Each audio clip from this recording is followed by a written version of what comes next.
जब धर्म की हानि होती है तब तक भगवान लेते हैं अवतार। लेकिन क्या आप जानते हैं कि भगवान विष्णु ने एक बार कछुए का रूप भी लिया था, वो भी किसी युद्ध या दैत्य वध के लिए नहीं, बल्कि पूरे ब्रह्मांड को संतुलित करने के लिए। यह कोई साधारण कहानी नहीं है, यह है देवता, दानव और स्वयं भगवान की अलौकिक लीलाओं की कथा, जिसे हम जानते हैं कूर्म अवतार के नाम से। आज हम आपको बताएंगे वो संपूर्ण रहस्य जिसे जानकर आप कहेंगे ये अवतार तो सबसे अनोखा था। प्राचीन काल में देवता और दानव दोनों अमृत के खोज में थे, लेकिन अमृत प्राप्त करना कोई आसान कार्य नहीं था। इसके लिए करना था समुद्र मंथन, जिसमें चाहिए था मंदराचल पर्वत को मंथनी बनाना और नागराज वासुकी को रस्सी की तरह उपयोग करना। लेकिन जैसे ही मंथन शुरू हुआ, मंदराचल पर्वत समुद्र में डूबने लगा। तब देवताओं ने पुकारा, हे श्रीहरि, हमें बचाइए। और तभी क्षीर सागर की गहराई से प्रकट हुए भगवान विष्णु कूर्म के रूप में। उनका आकार था विशाल, इतना बड़ा कि पूरा पर्वत उनकी पीठ पर टिका रहा। उन्होंने समुद्र की गहराइयों में स्थिर खड़े रहकर मंथन को संभव बनाया।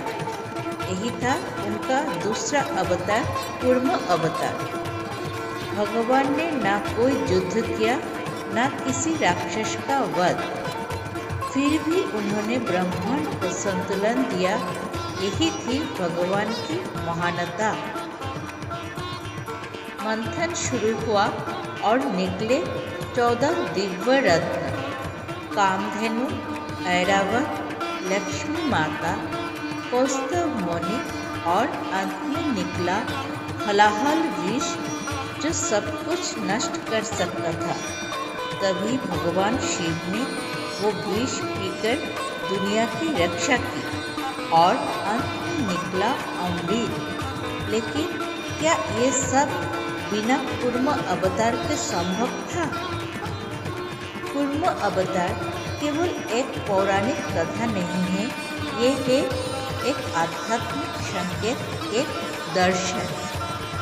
कछुआ सिंबलाइज करता है धैर्य, पेशेंस, भीतर की स्थिरता, इनर स्टिलनेस, आत्मसंयम, सेल्फ कंट्रोल। जिस प्रकार कछुआ अपने अंग को भीतर समेट लेता है, वैसे ही एक जोगी इंद्रियों को भीतर खींचकर ध्यान की गहराई में प्रवेश करता है। श्रीमद् भगवत गीता में भी कहा गया है, यदा संहरते चायं कूर्म अंगानीव सर्वशः। अर्थात जैसे कछुआ अपने अंग समेटता है, वैसा ही योगी भी आत्मसंयमी होता है।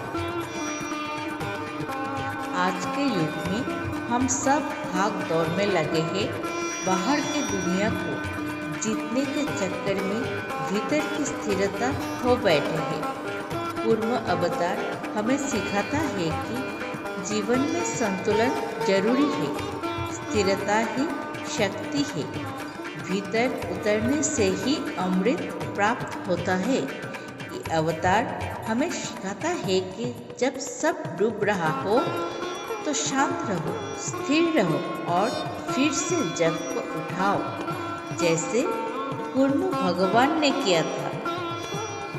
भगवान विष्णु का हर अवतार विशेष है, लेकिन कूर्म अवतार हमें याद दिलाता है कि सबसे बड़ी शक्ति बाहर नहीं, अंदर होती है। अगर आपको ये कथा ज्ञानवर्धक लगी तो नीचे कमेंट करें, जय श्री हरि कूर्म अवतार की जय, और इस डिवाइन विजडम को दूसरों तक पहुंचाने के लिए वीडियो को शेयर करें, लाइक एंड सब्सक्राइब जरूर करें ताकि ऐसी और दिव्य कथाएं आप तक पहुंचती रहे।